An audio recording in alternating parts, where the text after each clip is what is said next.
Corona विषाणूचा वाढता प्रादुर्भाव लक्षात घेता अमरावती शहरातील गोपालनगर परिसरात महानगरपालिकेद्वारे जंतुनाशक फवारणी करण्यात आली।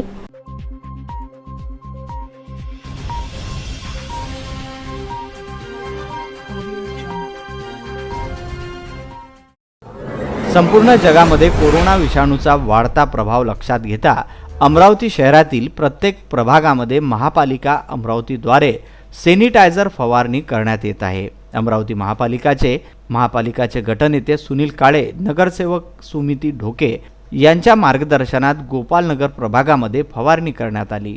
नागरिकांना कोणतीही बाधा होऊ नये यासाठी प्रभागाचे नगरसेवक व गटनेते काम करत असताना दिसून येत आहे। तसेच देशावर आलेल्या संकटाला पळवून लावण्यासाठी व नागरिकांचे आरोग्य सुरक्षित राहावे यासाठी गोपालनगरमध्ये जंतुनाशक फवारणी करण्यात आली। यावेळी प्रभागातील नगरसेवक व महापालिकाचे गटनेते प्रामुख्याने उपस्थित होते। Bureau report, Vidarbha news.